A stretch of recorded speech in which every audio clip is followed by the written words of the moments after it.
Joe, welcome to today's interview. Today we have Evan Vandenberg from Wax. He's the Director of Business Development. He's the guy that talks to all the brands and bring them to us, bringing all the IPs, bringing tops.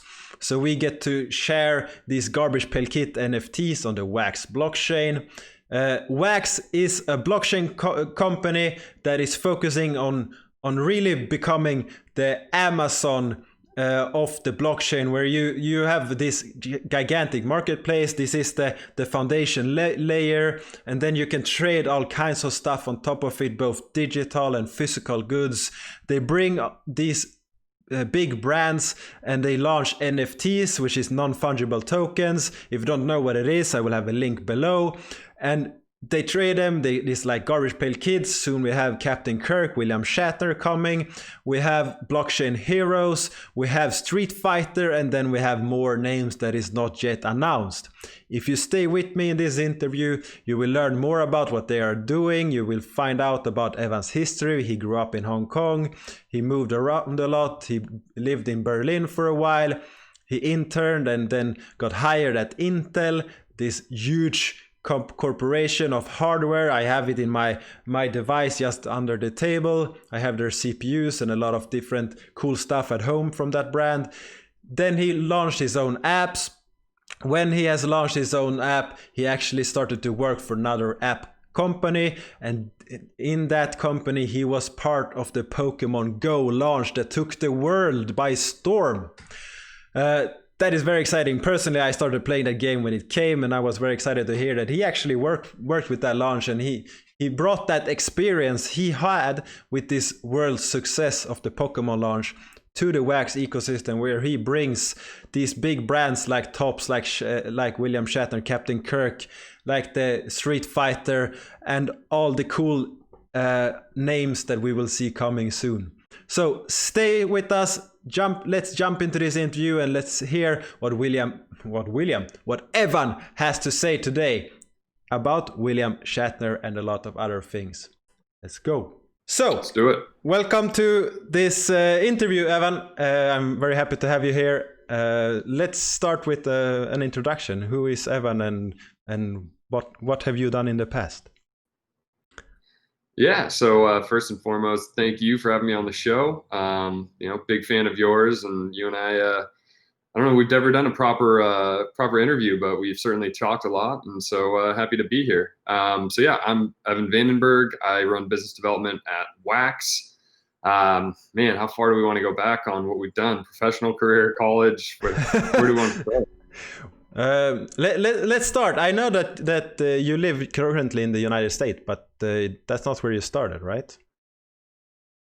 No, I've lived all over the place. I was actually born in Hong Kong. I lived there for 8 years. So I was actually there prior to the kind of handoff to China, and then thereafter for a few years as well.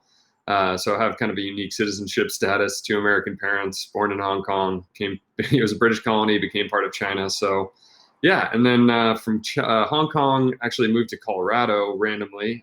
My dad was starting a company in a semiconductor manufacturing capacity, and they had a plant out there.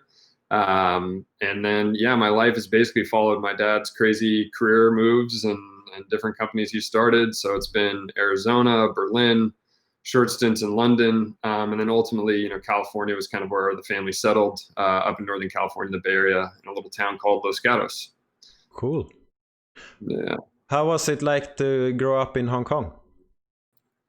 I love Hong Kong.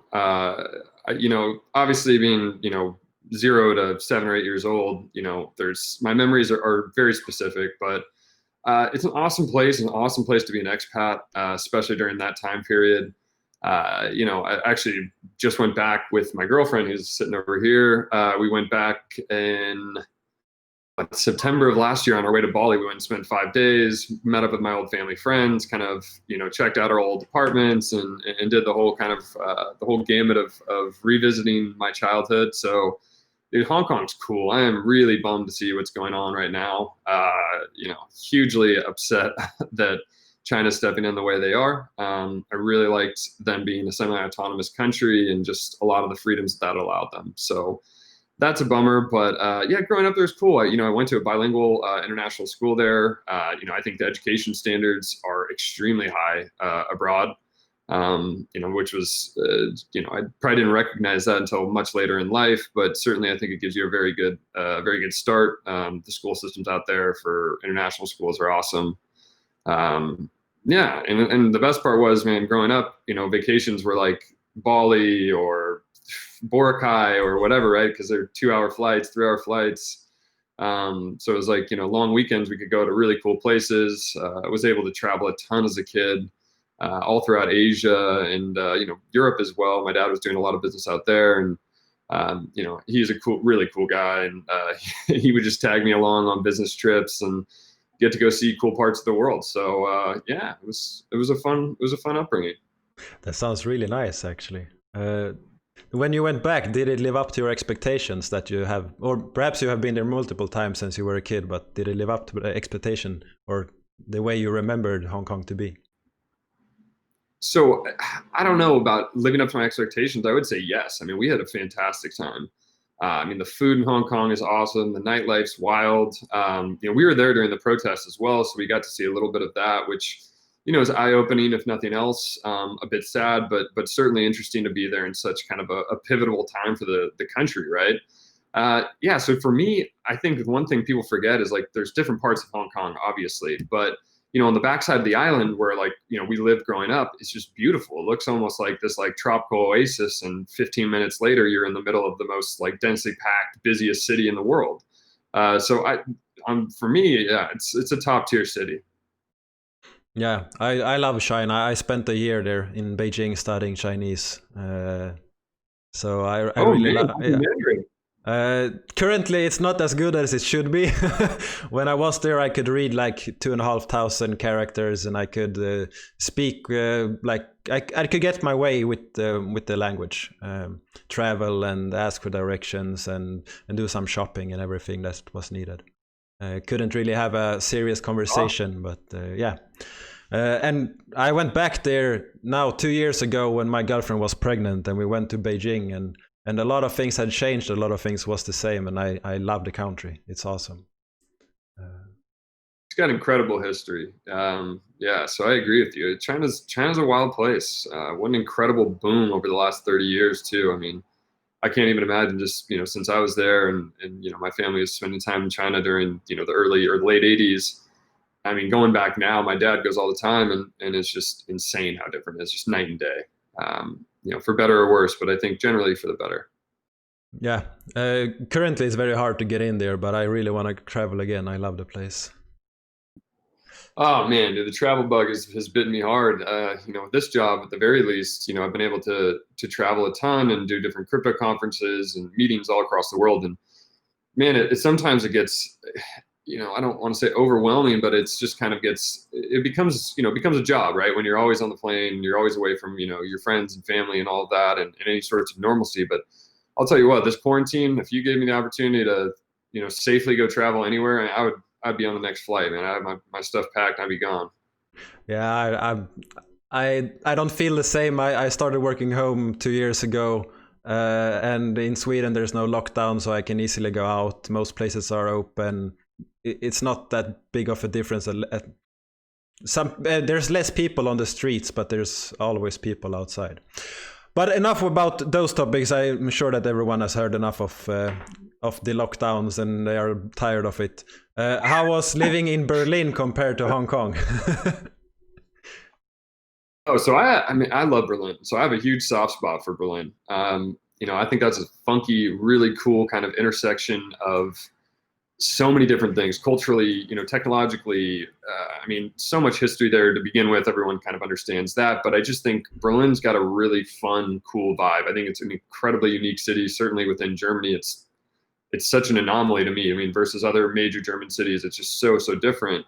And for one reason or another, I just keep going back to Berlin for work. In every job I've had, it's like at some point or another, it's been back to Berlin. I think for this job already 2 or 3 times the last 2 years. So yeah, I love going back to Berlin. I feel like I know my way around. I know how to get around. I know where I like to stay and eat and things like that. So I love Berlin. Crazy different than Hong Kong though, right? I mean, just could not be more different. Berlin and Europe in general is so like clean and just like exact, it's just so much more, what's the right word?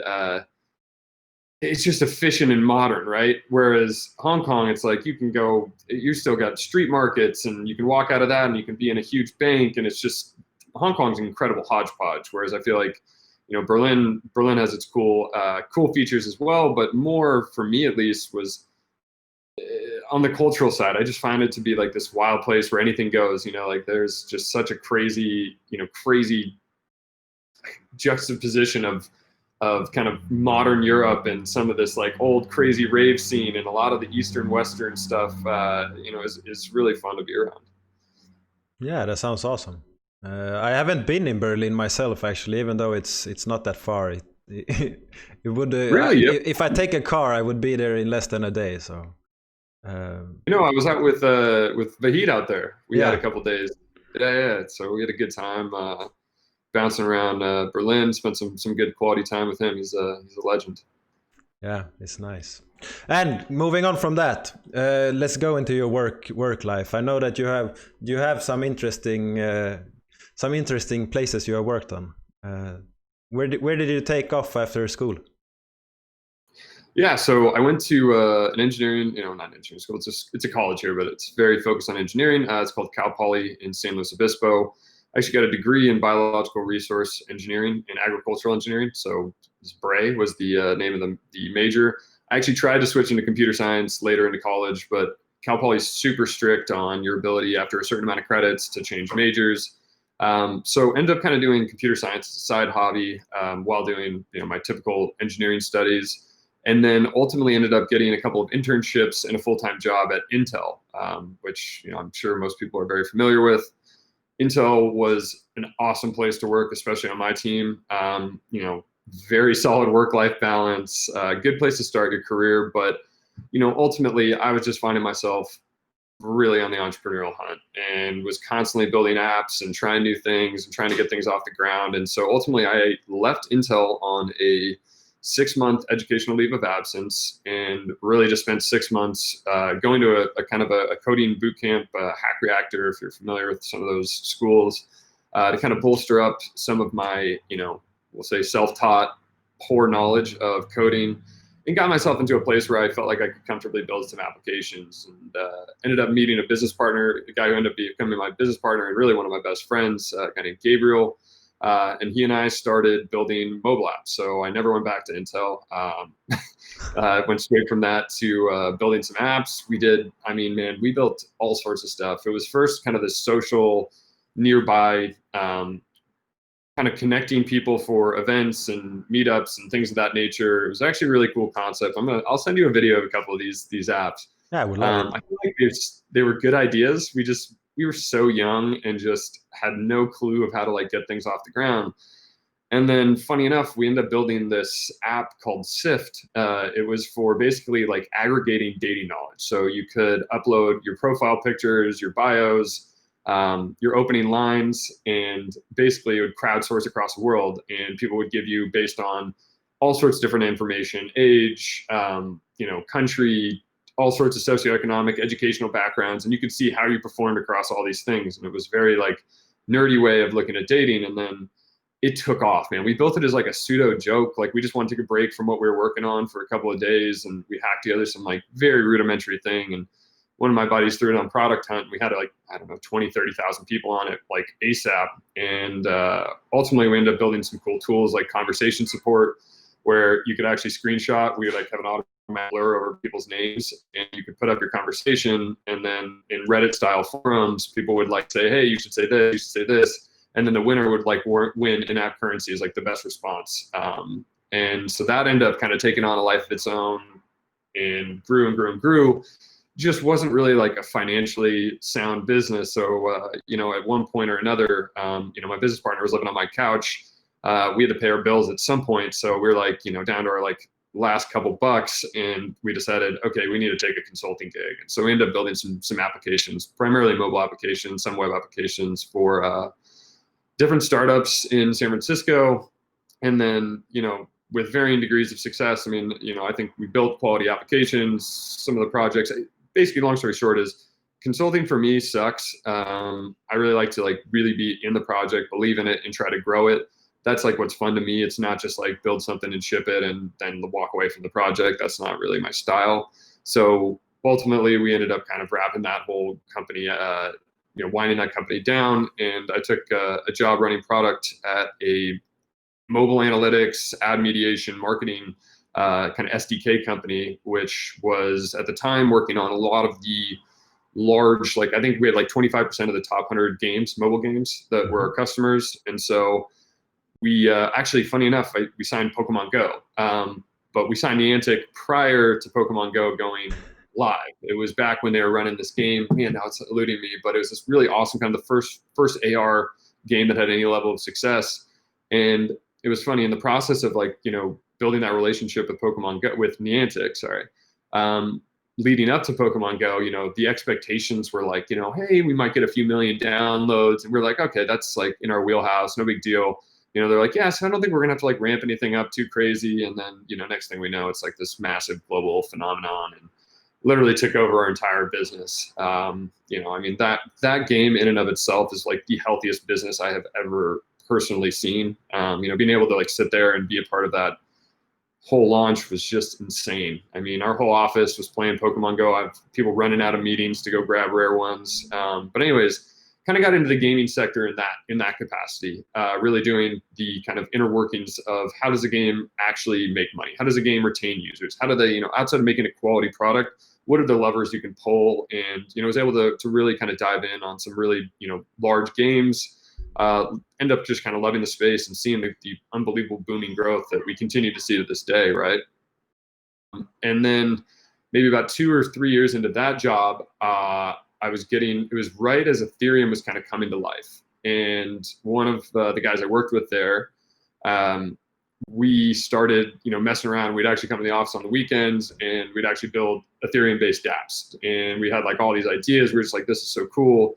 I ended up it just started consuming my life. On the side, we were just building all sorts of in retrospect, silly shit. But at the time it was really, really fun. And I was like, look, there's a lot here, right? I think Ethereum took me past the point of Bitcoin and some of these other things that were going on, in my peripherals, but nothing that was really grabbing my interest in a serious way. And then that really took it over the ledge. And, decided, look, I got to get into the space one way or the other. And, what can I bring to the table, right, in terms of value? And this kind of leads to how I ended up at Wax is, looked at kind of the space, wanted to find a really solid project with a team that I actually believed in. Because I think, I was very aware of the ICO boom, was way too involved in some of those nonsense endeavors. But, it was a great time. I'm not going to lie. That was a really fun couple of months. But, through the process, I found Wax and, dug in on Opskins and some of the other things these guys had done and started digging in on William. And I was like, wow, this is in a vertical that I can actually bring some domain expertise, some relationships, some, some product sense and understanding to. And so I ended up, as the story goes, I was just emailing William nonstop and his head of HR being like, hey, can we get a call? Can we get a call? They're like, not yet. And then finally, I just moved down to LA, and I was like, "Hey, look, I'm in LA now. I'm here permanently. Let's grab coffee." And we ended up actually meeting in the office. But yeah, long story short is we got an offer that day, and I've been at Wax ever since. That's very nice. You were very persistent with that. Yeah, well, I mean, I was, and it's funny enough, I actually had an offer from Engine, and there was a bunch of stuff going on, and Stellar, and a few others, and some really good projects, and. Once I met William, that was for me, it was wow, if I can go work for this guy, spend day in, day out, getting to pick this guy's brain and see how he works, that's worth more to me than, pretty much anything else at this stage in my career. And so that is the journey that led me to Wax. Does it still feel like the right choice? Absolutely. I mean, you can look at. If you say no, we make a clip and we send it to William. Oh no, man! William's been the greatest professional mentor in my life. The guy's a genius. for those that don't, get to see him outside of Wax On videos, I mean, the level of thought that this guy puts into things is just next level. He doesn't think like most. He's on another plane. And I always joke, I'm getting the William Quigley MBA program, by being a Wax. Yeah, that's awesome. We should be around people that are smarter and know other stuff than we do and do things differently than we do. That's how I couldn't agree more. It's nice being the stupidest person in the room. It's a gift, and it hurts sometimes, but at the end, it's better for you. Yeah, for sure. And I love that you actually were part of the Pokemon Go. I started playing it the day one it was released, pretty much, and you couldn't download it in Sweden, so I had to use other ways to get it to my phone, and I downloaded a package and installed it, and went out and spent a lot of time outside that summer. It was very. It was nice. A magical summer. It was a really cool. To me, it's still like probably the coolest, I don't know, moment in time of gaming and kind of like community building in the real world. I mean, I haven't seen anything like it since. I haven't never seen anything like it before that. It was cool to see. I mean, San Francisco, you'd walk around and there would be hundreds of people in like these random little like, small grass patches, like we're, weaving around each other, talking. So it was cool. It was really cool to see. Yeah, that's very nice. Very, very nice indeed. My nephew is actually playing it.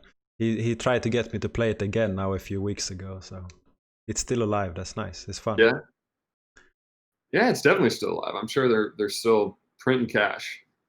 Yeah. So that you had a long history. You have done a lot of things, and it brought you to Wax, which we are very happy about because you're doing an amazing job. Yeah. So before we jump into the Wax aspect, which is probably the major part here. I have one question that everyone that goes to this interview gets, and that is, what is your first food memory? Wow, my first, dude, no questions asked. It's actually really weird that this is so vivid, but so we had like a nanny who was Filipino, and when I was like a child in Hong Kong growing up, and she ended up being a part of the family. She moved to the US with us, but that story aside, mango sticky rice. I just remember, man, I got to pull up a picture of me as a baby, dude. I was a hoss. I was enormous, but they would just feed me this mango sticky rice, and I could not get enough of it. So that is my most vivid early food memory. Yeah, that's awesome. I love everything rice, and I love mango, so. Oh, hopefully, I'm sure you've had mango sticky rice if you've ever been to a Thai restaurant. It's all over Southeast Asia, but it's a nice treat. Yeah, it's very nice. I know that you before we started, you showed me that you have some surfboards. So what does Evan do when he doesn't work for Wax? Yeah, so I mean, my and I say this, my surfing passion outweighs my talent, but I do love it. I'm a big fan of the ocean. So surfing, scuba diving, being at the beach, I mean, that's why Santa Monica was like a no-brainer for me. We can me and my girlfriend walk down, we can surf right in front of our house. It's awesome. So I love being in the ocean, love being around it. Brings you to great places around the world too. It's a good excuse to like hop on a plane and go to a really, really cool spot and have something to do. I like to stay active during vacations. I'm not somebody who just like lounges by the pool and drinks. I just can't do it anymore. Other than that, I was a huge basketball player growing up. Played very high level sports throughout high school. Had a few opportunities to play in college. Decided that I wanted to just enjoy myself and study abroad, and probably party too much. But at the end of the day, made that decision. But yeah, so I actually gave up on playing basketball recently. Was just constantly breaking fingers, and I'm getting old, sadly enough. You're getting focused. Your focus is on other things, probably. Yeah. So that sort of stuff, man. And travel's a huge thing. As soon as me, my family, my girlfriend, as soon as we have time, we're always on a plane and going checking out somewhere. Yeah, that's awesome. So let's jump into Wax. I've actually gathered some of these questions from the community, and some are just what I know that you are working on. And if it's something that you cannot speak about, feel free to say that you can't, because you may have some NDA or something, some project that you're working. You can't share too many details. But whatever you can share, I know everyone will be happy about it. And the first one is in February this year, we had a new white paper that was released. Is that still the plan, and is that still leading you forward? So I would say largely it is the basis for things. I would say, like, with white papers in general, I hate them. Like, this is the reason I hate them. World, especially the world we live in this blockchain bubble, like, it evolves rapidly and things become apparent that weren't obvious at the time, right? And so, like, I think in principle, like, there's a North Star that's in there, but I think, like, I don't want to stick to just what's on the white paper, right? Like, I want to be able to expand and grow this thing in multiple ways, right? And I think, with GPK and all these other NFT projects on there, I think there's some interesting, things around tokenomics. I think there's some interesting things around new products we can bring to the market that may or may not, I'd have to, like, go through the white paper with another fine tooth comb. It's been since February. So, I think in general it aligns, but I'm, like, the least fan of setting a roadmap a year in advance. Like, frankly, like, it's an ever-changing thing, and I think the core principles are still there. I think, our focus has definitely shifted in the last couple of months. Like, I can just tell you from, like, a workload perspective, we have so much inbound, like, it's inbound, but just things that are in progress that are close to either closing or going live. And we've really had to shift a fair amount of our focus towards, well, how do we make this the best experience for these partners? And how do we get the best content on this platform?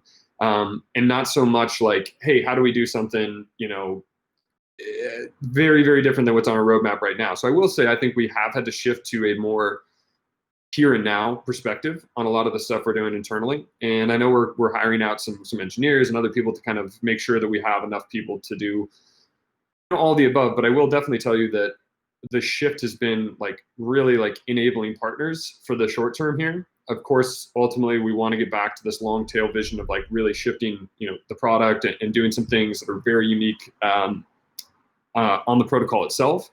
But hopefully that gives you a little sense. Yeah, personally, Again, I work the same. I love to have a roadmap, but I don't want to follow the exact path. If I reach an obstacle, I want to solve that, and I get some new input, and I want to perhaps take another path forward. But I still have the same path to the same direction, but the details may change. That's basically how I work always. So. I think that's generally accurate, right? I think it's having, like, a general North Star. Like, we know where we want to get to. Man, have we had an incredible influx of, like, opportunities that if we don't take an advantage, like, take these and execute on them now, like, what a huge missed opportunity. Because if it isn't us, it's going to be somebody else, right? And we've had to certainly adjust, but I think the North Star is still all there. Yeah, and based on all the announcements the last few weeks and months, I'm saying that you're doing the right way. It's a lot of awesome things. And one of the big things that was released earlier this year is the Wax Labs. What is that?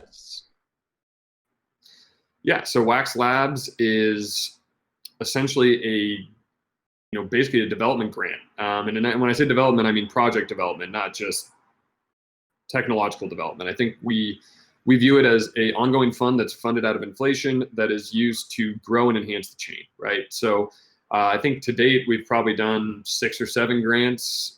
Somebody will correct me if I'm wrong. A lot of them have been dApps. Some of them have been, atomic assets and some of the stuff they're doing.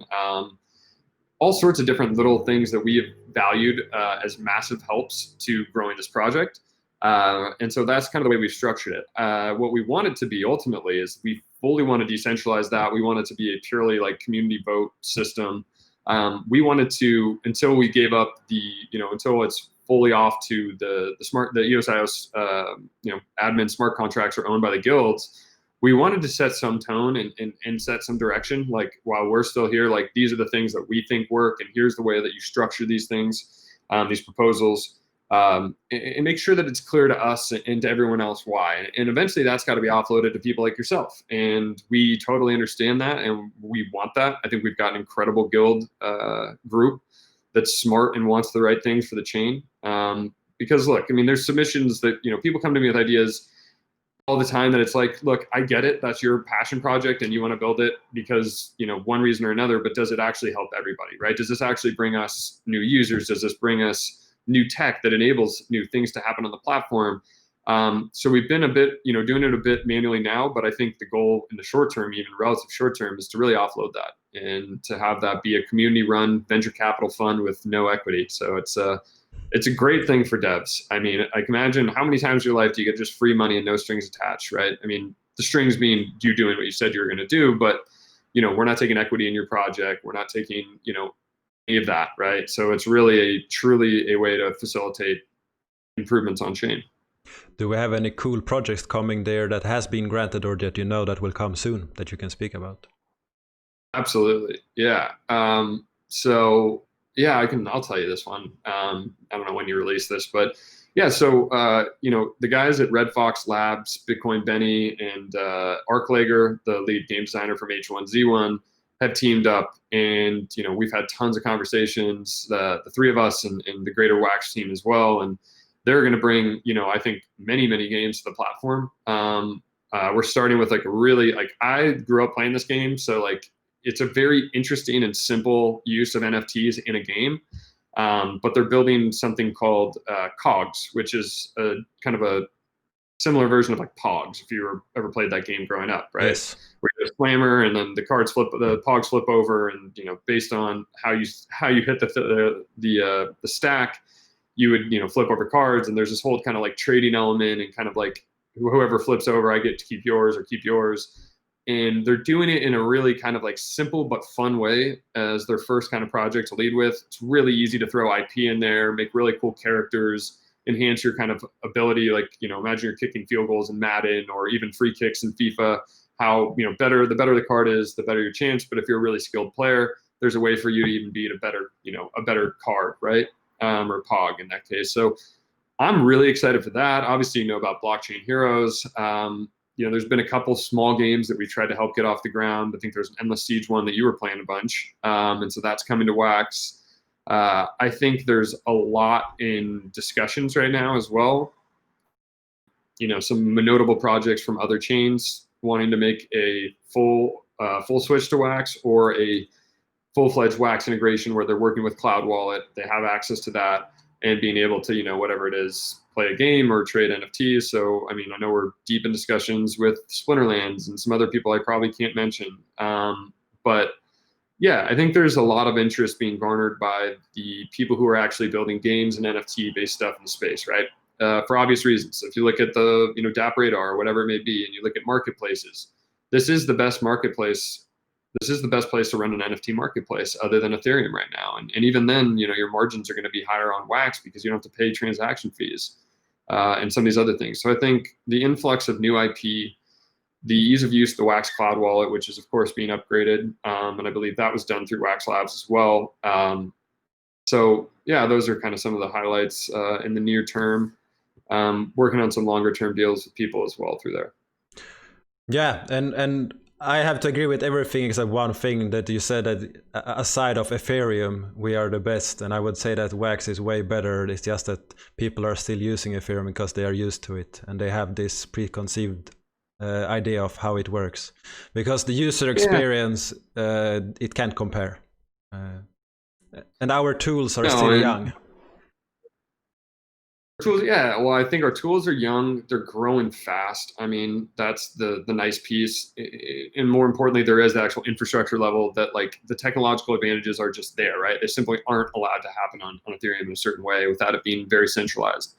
So why I said that is really just looking from data, right? Take my bias out or your bias out on the project. Look at volume, right? The top 10 marketplaces selling NFTs is only Ethereum and Wax. There's 4 Wax or something and 6 Ethereum. And I think that's going to ultimately shift this year. I think that we're going to take over the NFT space. And rightfully so. I think these IPs and things that we're bringing on are really cool stuff. Street Fighter, God, we've got a couple I want to tell you about, but bear with me. Give me 2 to 3 weeks. I think even next week, there'll be some cool new announcements, but name brand stuff, right? We're not trying to fit, fit a random concept into blockchain. This is let's take something that people know and love, and let's just give it this new technological capability and some of the fun around that. That sounds amazing. So a few weeks and it will be very, very fun again. I mean, since May, it's almost every week we have got a lot of new things, and it's been very exciting to be a part of this community. So that's very nice. Yeah, I appreciate that. And if you are a developer of anything, what's your options with Wax? I know you said labs, you can get some grants without equity. Do we have anything more? Why should the developers come to Wax? Yeah, I mean, for me, I think one, you've got I think the developer portal and all of that is very straightforward. I think we're working with a lot of people, and doing things with fiat integrations and things that are probably not as obvious today, that are giving devs like a real leg up, where you focus on building yourself a game. I think we're going to open source a lot of smart contracts and things over time, to really accelerate that. I think, we have a really good community of people who build tools. I mean, new standards, new things that are really pushing the envelope, across the space in general. And I think, if you can get in there, again, this is so early, like you've got and I hate to say this, but like the bar is low right now in blockchain, right? Like you can come in and be the absolute best game or the best NFT project very easily. Like there is, like, if you do the right things and you make a couple of good guesses, or, take some educated risks, you can make a huge business out of this, and people will follow. Like people aren't just tied to name brand IPs. I know it helps, but I really think that, like, to get to the #1 game in blockchain, man, you can do it with a small grant, or, just some unique, novel ideas. I've heard some recently I was talking, I probably shouldn't get into this, but some really interesting new stuff with NFTs unlocking things, and you'll probably put 2 and 2 together here. But I really like this concept of using NFTs across like the entire media ecosystem as a way of like a gateway of getting into things, and like gamifying that, where you can leverage these distribution channels that are massive, and we already have millions of people using the Telegrams and the Twitters of the world and Discords, right? In finding really cool ways to build bots and things that can incorporate, wax-based NFTs or other NFTs, and really kind of be a cool gating tool that can avoid spam and some of the other BS you get in channels. Yeah, that sounds very nice. And we have one game that is building for Wax right now. It already has integrated Wax NFTs in the game. It's a game that came from Steam, where it has over 100,000 downloads and users. And it has been rebuilt to HTML5, and it works. And you can find NFTs in the game by playing this platform game. And currently he has added a few NFTs, and most of them has already been found, and it's very exciting. And he is still very early, so he hasn't pushed it out because it's still alpha. The website isn't that beautiful. The game works, but you can't save the progress, so you have to start again from the start every time. But this game is actually very exciting, and I was supposed to have a chat with him today, but he's stuck in the development. He has some promises he has to deliver, so I will talk with him next week. And that game, I can link it to you later, but it's very exciting, actually. Yeah, and connect me with whoever's building it. Sounds promising. I'd like to support it. Yeah, it's actually fun. I mean, it's a simple platform game that you will get really addicted to, because it has a lot of fun parts in it. You have to play it. I will talk to him, and if I can, I will link it below so people can play it. Otherwise, you will have to wait for the video next week. So that's that. Now we have one good question that we don't know how much you can speak about, and that is the council. What is that? The Wax Council. Yeah, so the Wax Council, like let's take a step back, because I think there's a lot of misunderstandings about the Wax Council, both in just different directions. I don't know where, again, there's things we could do to make it more clear. At the same time, we're kind of held between this, kind of like corporate, what can you say, what can you not say? And we've tried to just really be friendly in that matter. But to take it a step back, like, why even bother with this Wax Council thing? Because I think it's like the biggest thing we're doing in many respects. And I think people probably underplay the value of it, because it's very difficult to get these people's time. But what we're really trying to do is, look, blockchain as a whole is not theoretically, but it's consistently built in a silo, right? Like where it's like us against them a lot of times, right? And it's like, no, we're going to do it this way. And we're not taking that approach because frankly, to get AAA games or to get really high quality content and to get distribution on major platforms, there's got to be a middle ground, right? And so what we're really trying to do is get some really like-minded people in the room, different backgrounds, but people who care about blockchain and really want to grow it. I mean, that's the one unique thing about everybody who's joining this is they have an interest in blockchain being a part of whatever it is they do, but more importantly, like this blockchain gaming and entertainment space growing. And so what we wanted to do is really get those conversations started with those people, those companies, give them a seat at the table, right? Like what, when you're looking at IP rights, like that's just one topic that's likely to be one of the first ones we really dive into with the council group is like, how do we make this something that is palatable for you? How can this be something that we can work with you and your IP or your apps and your projects and make this work? Because blockchain is this big, scary, like, oh my God, when I print something, it's there forever, right? And there's a lot of things with IP holders where one, maybe they don't have the contracts in perpetuity, right? Maybe they're limited in scope of what they can and can't do. And like, there are things that we can build around that to really ease fears. That's like just one avenue. But like, imagine, with Google or Microsoft, they've got incredibly large platforms, right? They're very interested in blockchain. They're doing all sorts of things. Getting somebody like, Rich, who's product counsel, and it's not like Rich is saying, hey, here's a deal with Google. That's not what we're trying to claim here. But to have somebody who's product counsel who thinks through these things, who likes blockchain, and to think of it from their lens, right? And help really guide our roadmap and guide some of our decisions. I mean, I would love for there to be, a bunch of cross-pollination between the different partners and trying to come up with standards that meet the bare minimum threshold of working with these incredible people, right? And these incredible businesses. And so I think that's really what it's about, right? It's getting all these people a seat at the table, getting them, one, familiar with Wax, right? Which is great, and having champions within these businesses that can, when we figure out certain things that can work for them, to go ahead and push it through. So I think the idea that we can get CMO level people at different companies, tons more coming, I mean, William Shatner, all these people, to sit down and have educated discussions about Wax, right? Like, we're not just blockchain, but like about Wax and like, how do we make this work for this industry? That's what it's about. And, it's been a really long effort to try to get the blessing of both the company and the individuals to do this. And I think people kind of, like, oh yeah, it's just a council member, they're not going to do anything. And it's like, yeah, in some respects, you might be totally right. But I don't actually, like, that doesn't bother me one bit. Like, it's way more important to me to like get an understanding of what are the problems and how do we get to like a point where this really works, right? So that's really the impetus for that project. Yeah, for me, it's very exciting to bring people and to, as you said, you have a voice on the inside when you have started this project. And when they talk about something that could evolve blockchain, you will have someone that can speak about Wax and has more knowledge than a lot of them. Yeah. So and will likely be more familiar and more comfortable with Wax, right? I mean, I think one of the advantages we have is our team.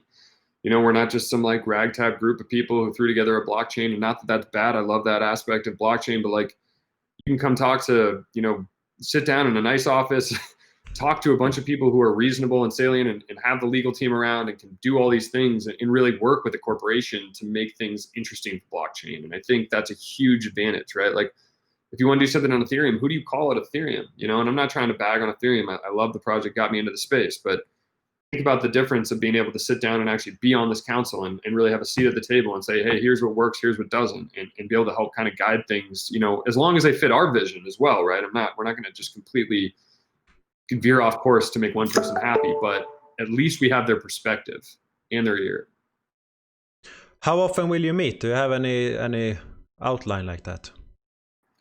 Yeah, I think it's going to be mostly quarterly, to get everybody's schedules and everything to line up. It'll probably be a quarterly meeting. As soon as COVID lifts, I think we're going to try to, as much as possible, have everyone come to the office in LA or some sort of central meeting location, and really have, a very set agenda, keep meeting minutes, keep time, and really try to get to the heart of some issues. So like, a lot of it is doing the research before you show up. So we're trying to make sure we curate all the content they need to get up to speed on XYZ issue and try to put it into the context of like, hey, here's what we're thinking for you and like what may be pertinent, you let us know. But being ready to discuss all those things at the time. And then of course, like, we want to make sure there's a networking component of it too. Like, getting all these people in one place is awesome. Like, everyone should be able to meet each other. I think there's a lot of of brain trust in that room that should be shared. Yeah, it's amazing. It really is. I'm very excited about it because for me, this whole ecosystem is about the future. It's not about the now. There's a lot of talk in this moment about price movements and stuff like that, and it doesn't really interest me because the long term aspect is it's what I'm here for. I mean, You are rare though. You are rare in that respect. I mean, I don't day-to-day price movements. I mean, I just like that's not getting me out of bed. And like, dude, I can't predict day-to-day price movements. I mean, that's just something that, like, in all fairness, is a distraction. It's like, dude, build this best thing. There's things we can do that better, right? And I don't want to like ever discredit the fact that, like, hey man, we could market things better. We could do things and get into more communities and do some more of that work. And I think that's becoming more and more obvious and more pressing for us to get involved. I think we now have, guilds and other people who are taking on incredible roles of like running community channels in Korea and, doing a bunch of translation work, and really like people like yourself making videos about educating people about the process or the project. So I think it's going to be a group effort, but I think Wax itself can definitely do a better job there, to help with that and just to make it a little bit easier for everyone. Sounds amazing. And one way you do that is by bringing on brands. So Tops, that small little brand that has been here for a few years. I mean, from Sweden, from my perspective, collecting of cards we used to collect hockey cards and stuff like that. Yeah. We are aware of all the top brands, but we have never really heard about Tops.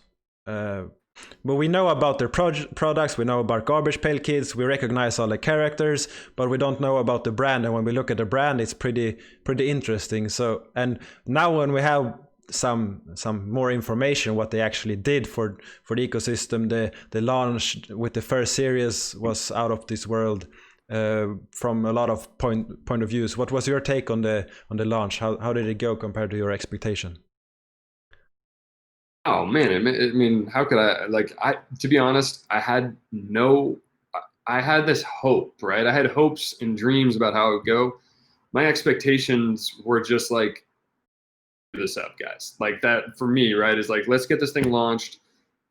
If this thing sells out in a week, that would be incredible. First major kind of, brand, not as necessarily, news and noteworthy IP as like baseball cards necessarily, but people forget Garbage Pail Kids was huge at one point, certainly in the US. Massive brand for a certain generation. I was just concerned a little bit about, our demographic being really global and not necessarily of that age group. But what I found out is that's actually not true. There's more of that than I ever thought. So I think it was a big success.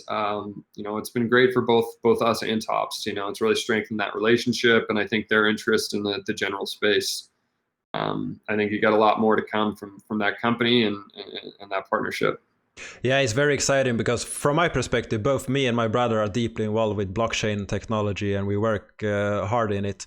And my dad has never paid any attention to anything except when I told him about the Garbage Pail cards.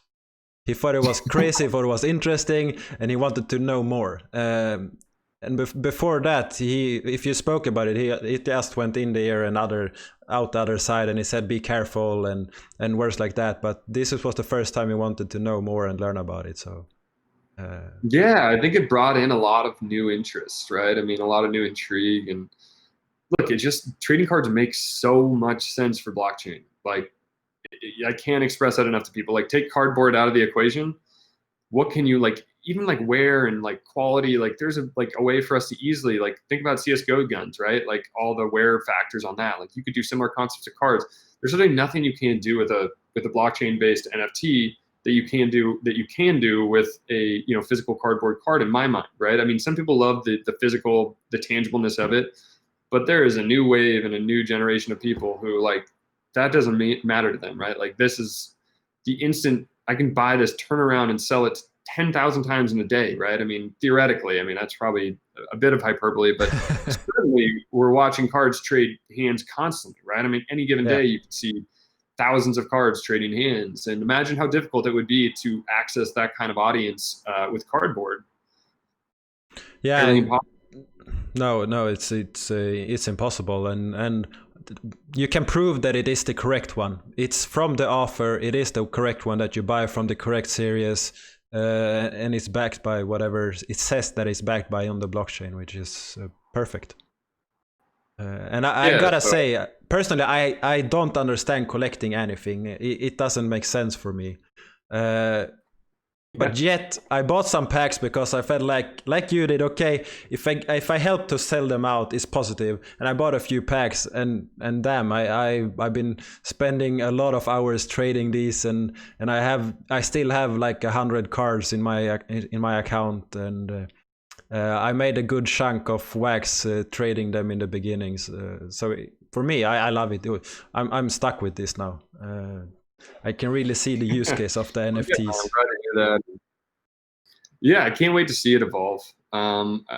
This just being such a success on the first, most simplistic version of what we could do, right? In theory, with some of these things is, like, to me, such a great sign, because there is so much more that can be added.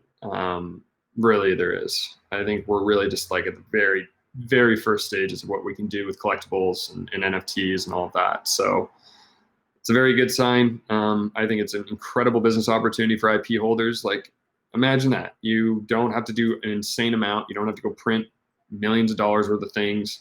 You can simply move to this audience. And then you also have, author fees and other things, which, people have their opinions about, but like, what an incredible way to get people in the door, right? Brands in the door. Like, what a great green revenue stream. Yeah. I was one of the ones that was loud when the author fees came from a low fee to a very high fee in just a moment. And I thought it was crazy because I come from a place where fees are not as common. I mean, Medicare and dental care, everything is free in Sweden. We don't work with fees, so it's a large it's a new perspective. Sure, we have fees on stuff, but it's not in the same way. But I will say one thing about the fees, Anders, is like, think about everything in software, right? Like, everything starts with like fees, right? And then the next guy comes in and his fees are just a little bit lower. Yeah. Fees are ultimately erased to zero. Like, let's just be clear. Yeah, I mean, the second marketplace that launched started to give fees to those that help bring people in there, and already there we see a cut in fees, and that is amazing. And when we talk about fees for companies to bring IPs, it's awesome because they see, okay, if I sell this in the physical world, I don't get anything from the secondhand market.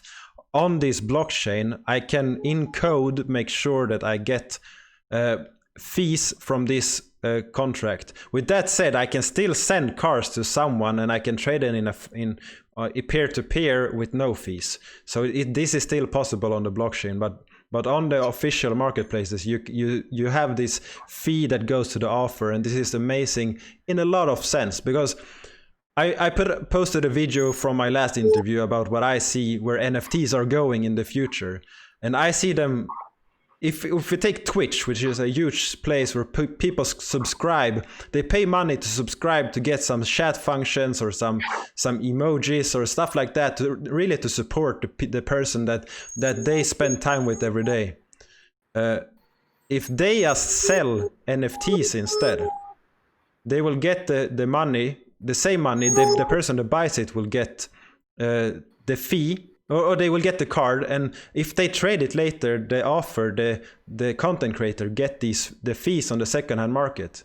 And if we buy something when someone is new in this place and blow up, like Shroud or Ninja or one of the large one, when he started, if he had NFTs, those would be really cheap in the beginning, but on the secondhand market now, the first one, they would be insane. And that would be a whole new economy for all the content creators, and I think that's somewhere where we will go. I'm sure about it. I think you are spot on. I mean, it's funny that we're starting with William Shatner to some degree, which is like the kind of like counterpoint to Ninja or Shroud, but like, it's a better business model than tips. It's a better business model than subscriptions. Somebody gets to feel like an owner of your brand, right? And you get this residual income, it's transactional revenue. I mean, just looking at a business perspective, it's just a fundamentally better business.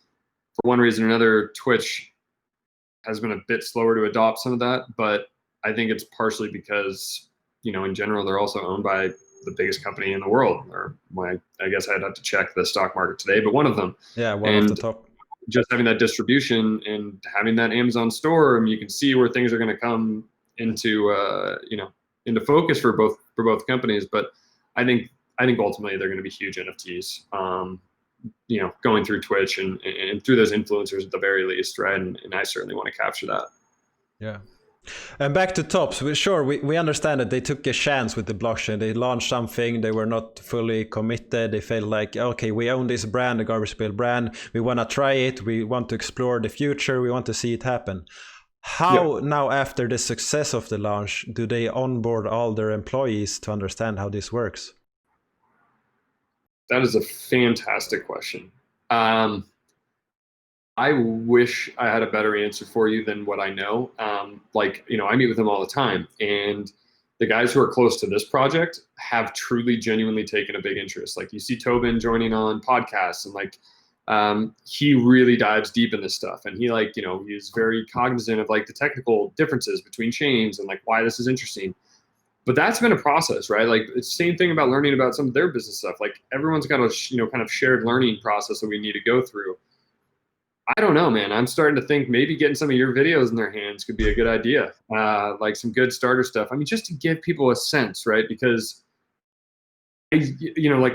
there's tons of smart people there, and I know that a lot of them do understand the core basics, but growing their education, their understanding of it is in everybody's best interest, right?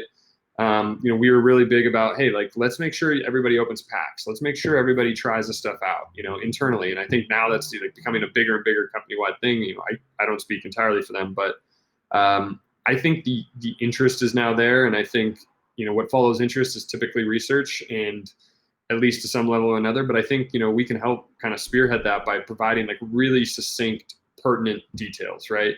Good videos that explain the basics at a level that's understandable for the everyday person, right? Yeah, that's the goal of my channel. I want to use common language, and I try my best, and it's pretty hard, but I try to do it. And if you want something explained that could be shared with them, just let me know, and I will make a video about it for sure. If I don't haven't made one already. Think about that. I'll actually bring it up with them, and I'll ask them what would be the most helpful thing for your employees to bring them up to speed. Maybe we even focus it on Tops, NFTs, and hey, here's what's basically going on, right? And here are the functions. Yeah, I mean, we could do that together as well, or some combination of the two.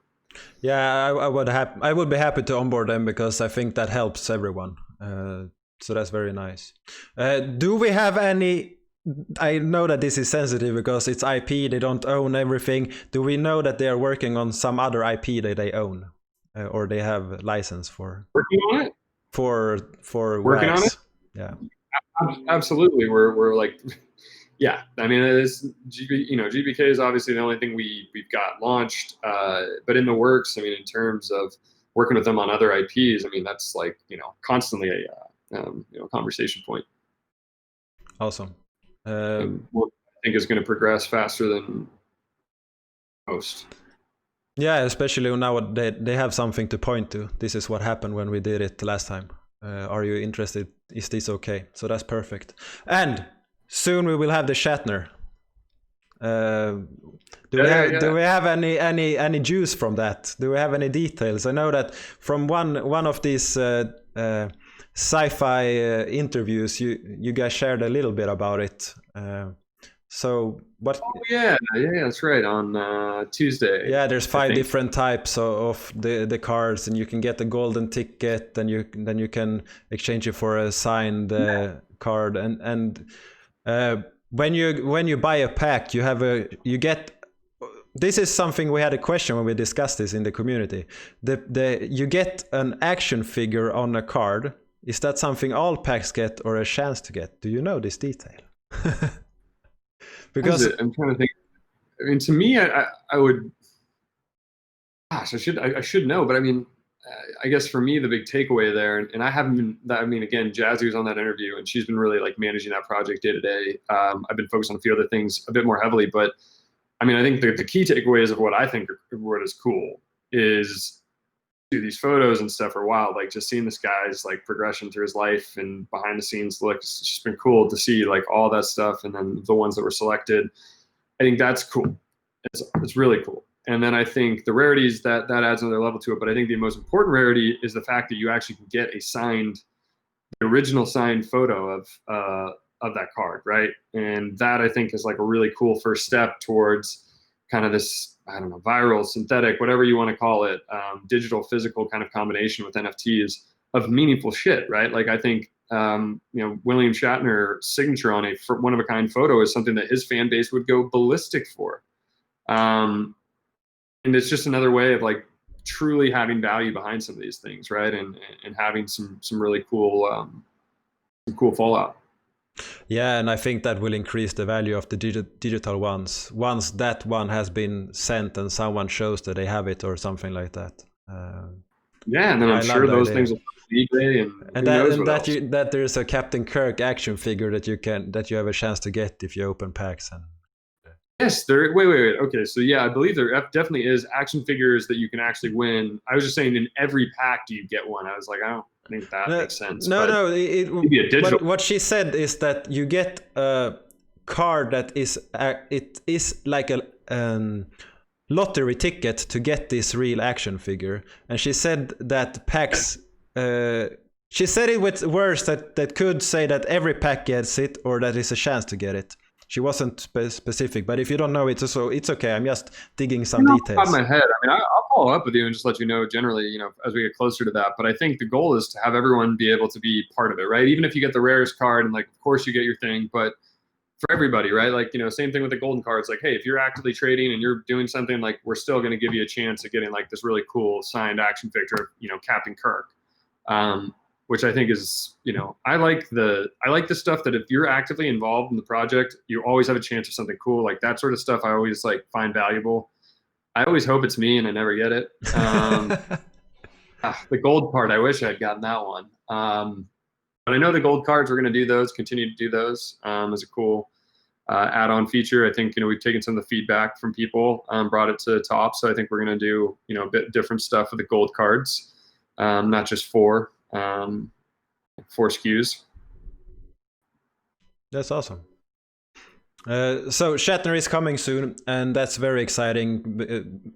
Partly because when you look at what he's done in the past, he has like a lifetime of appearance on digital stuff like movies and things like that. But we also have something epic that is coming soon that you just announced, and that is Street Fighter. Do you have anything you can say except that tweet that was shared, or 2 tweets now? What can I say about Street Fighter? I know we're ironing out some final product approvals. We really want to add some flavor to this with like, don't quote me on all this stuff because we proposed it, but it still has to go through, the Capcom cycle. But some cool little gameplay, actions with it as well, and having a way to really play something cool. But again, that's kind of got to go through the process, and they've been really surprisingly easy to work with, and really willing to do joint press releases and do joint marketing and really kind of like leaning into stepping into the space. And so I'm pumped for the Street Fighter stuff. I like it. To me, that would be just so cool. Played a ton growing up, went to the movies. I don't remember if you remember those movies. They're like, I'm sure they were like very short-lived in the theaters and then probably straight to DVD. But as a fan, I just make my parents go take us to them. Yeah. So I guess that's there. The product specs and stuff are still being worked out. We have the license to do it. That's all agreed upon. We're just trying to kind of iron out, with them, does this work? Does that work? Can we do all these things and more? So there's definitely like, it's being worked on for sure. Like I know the artwork and all that sort of stuff is way underway. It's more of like, how do we make this really cool? And what are we allowed to do within the bounds of the legal frameworks? And for the launch of the products, are you working on these collaboration on marketing, or how does that look?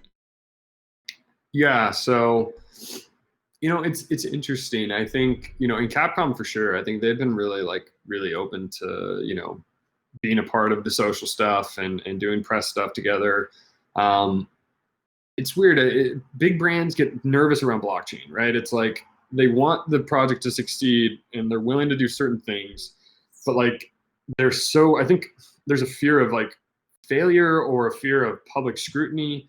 And I think, a big part of my job now is just trying to be like, guys, look, no, this is not scrutiny. This is you taking a step into the future. Like, this is your brand doing something new and unique before a bunch of your competitors. Like, that's the story you should be running with, right? Like, that's the story. Like, so what if like something breaks on your blockchain game? Like, nobody's going to care. But like, people are going to care that Capcom is starting to do stuff with blockchain, and they're forward thinking. They're taking a brand that people love and bringing it to the next wave of tech, right? That is like what I constantly am trying to tell them is like, this is a good story. There's like, the risk is not, this is not a crypto risk story, right? It's not like we're doing leveraged, options on, whatever with your card. Like, that's not what's going on here. Like, truly people are going to collect, buy, sell, and trade these things. They're going to play the game. And you're going to get to see kind of this whole new ecosystem that your whole IP portfolio can conceivably join. Yeah, that sounds good. And it's the same thing about the TOPS employees. It's about education. There's a lot of hurdles to pass before you can get full support, I guess. Yeah, everyone gets hung up on the crypto thing, right? They just like blockchain, crypto, and like, look, they're totally intertwined, right? Like, they really are. People are like, well, you don't need crypto to have blockchain. And I'm like, well, really? Like, why would you run a blockchain if there was no crypto element? What would be the incentive? I guess you could argue there's certain structures, but I think, it's always a hurdle, man. It's always a hurdle with the space. It's getting to become less and less of one every day. I can tell you firsthand, conversations went from, oh, well, we can't have our name associated with this, funding terrorists and things like that, to like, that isn't even the discussion anymore. It's, it's much different now. Oh, that's very good. Do you have any like we have started to reach? We have actually been talking over an hour, so we should just kick it up a little bit and not go too deep into everything. But do we have any more news that is on the way for the future that you can share? Definitely a lot of news coming. I know next week for sure there's going to be a lot of good stuff for you guys. I think partnership announcements, council announcements, and drum roll please, finally getting the GBK series out. So, targeting very early next week. Very early. Okay, that's good. Then we have a direction. Oh, by the way, I'll let you, we'll give you guys more than 24 hours. I mean, you'll have as much time as possible. If I can, I'd love to tweet something out today. We're just trying to, like, now with the problem is solved, we're just trying to make sure we have all the marketing stuff and other things in order. So the problem is solved. Yeah. So we found out how to solve the issue that was plaguing the whole thing. And yeah, I mean, I've already started testing and all that. So it's all good. It'll be, my goal is to, and probably, you can hold off on this, but probably, 9 a.m. Pacific time, Tuesday is my goal. Monday's always tough with bigger companies, man, because like for us, like, we can get stuff out Sunday, Saturday, whatever, but bigger companies, like, it's always good to get them Monday to kind of get all their ducks in a row and then kick things out the next day. Yeah, that's good. That's awesome. It's good this video ain't coming out today, so it's perfect. That will be very nice to share later. Let's dig into some quick questions. I'm going to show you my first. Oh, awesome, your puppy. Oh, jeez. Oh, look. Look how cute this one is. Just got out of a bath. So she is she's sleepy. The warm water puts her down, but it is a golden dachshund. So she's only 9 weeks old. She's a tiny little puppy. So she's a long-haired golden mini dachshund. She's the newest addition to our family as of last week. How is it to be a dog dad? Dude, it's more work than probably anticipated. I know you're an actual dad, so I'm not going to complain to you, but this dog does not like sleeping through the night. She wants to play at every 2 hours. So I'm trying to work on that, but other than that, I mean, it's been a lot of fun. Yeah, it's a commitment for sure. I love animals, Yeah. so they always make me happy. Yeah. So anyways, you were jumping into a question. Yeah. Okay, this is quick questions from the community. So you can feel free to pass. So you don't need to dig into them unless you really want to. And you can say pass if you don't want to answer the question in case it's something that you can't speak about or anything. It shouldn't be any weird, but it could be something. And Oral, guy that is very active in the community, he likes to scream a lot some days, and other days he's very committed to support everything. He asked if there's any plans with sales of NFTs, how they can help bring value for the token holders. Short answer, absolutely yes. It's being looked into. You guys will be notified shortly. That's a good answer. And Henrik wonders, why would anyone hold Wax? Why would anybody hold Wax? Yeah. This is Henrik asking this? Yes. My sweet Henrik? Oh.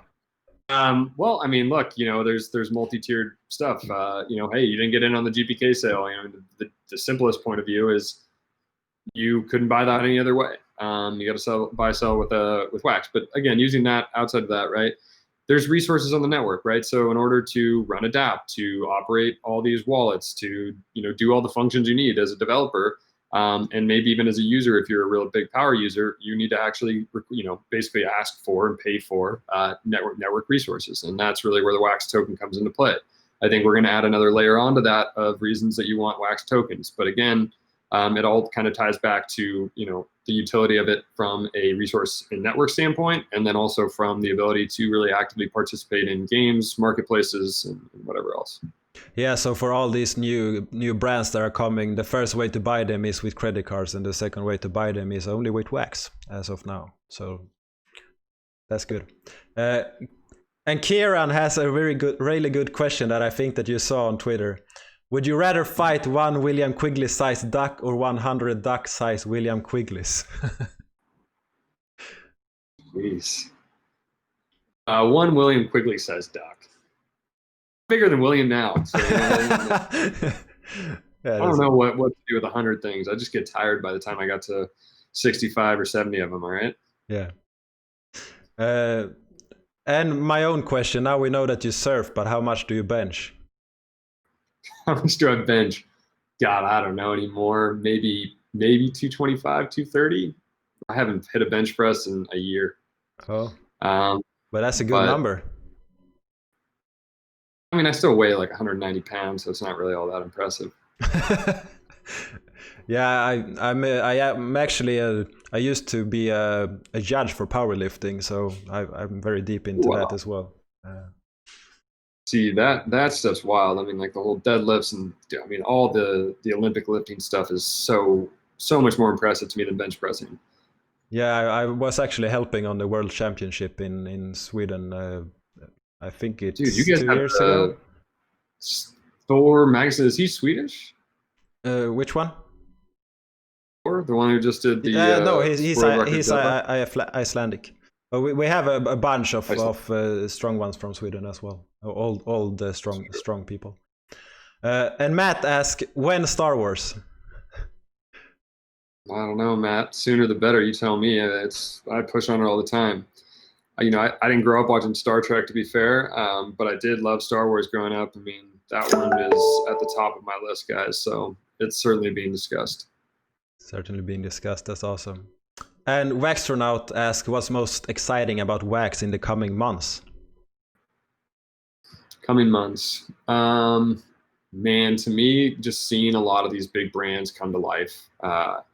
I think it's a new era for blockchain. I really do. I think, we're really going to have, and kind of showing this in the tweet, but like a real arcade, like these games that and like these things that you know and love. And I think that's going to breed a ton of new stuff, right? Like it's great to bring in old brands. I also am a huge fan of people bringing in new ideas. I'm starting to see some very interesting stuff with NFTs. And I've told you kind of briefly about this, where interacting with social platforms and different platforms in a really unique way. I'm excited to see where that goes. And then I can't wait to see the physical digital stuff blend. Whether that's in the next couple months or a little bit out, it's coming. Of the things that you don't have to say any details, but are you most excited about something that we know or something that we don't know? Something you do not know. That's very nice to hear. And although I am really excited about Street Fighter, that I would say is like, that's just a personal. Yeah, I think you're back now. It was when you're moving, the Wi-Fi spoke up. One last question. Pedro wonders, what's your vision by the end of this year for Wax? Where do you see, where are we? Yeah, I mean, I think I'd like to see us take over the kind of the NFT title, make that very clear, really take a strong hold on IP, major brand IP, and become by far the platform to be doing NFTs on, right? I mean, once it becomes obvious to everyone, with the improved wallet, all these other things, these new games coming to town, it's already making my job a lot easier. So like for me, like getting that usage up, getting like tons of new entrants into the market, like we're already starting to see it, but I want to see those numbers get into the hundreds of thousands. I really want to see, dApps with DAUs well into the tens of thousands, certainly for this year, and ultimately the hundreds of thousands. I mean, that's really like, that's what gets me going. And that's where I want to see us by the end of this year. And I think we've got the IP and the technology to really start doing that. So that's my hope. So number one NFT platform. I think personally I would agree. So I see that's the vision as well. But I don't have all the info that you have, so I like that we are aligned on that one. All right, man. Well, hey, I do need to drop here in a second. Yeah, and we're actually finished. So all I want to say now is I'm very grateful that you came here, and I'm sure that a lot of people appreciate your time. And we love to hear about more of your stuff in the near future. Anytime, happy to come on the show, and thank you for your time, and thanks for doing this. I really appreciate it. And Sandy says bye too. Say bye. Bye, doggy.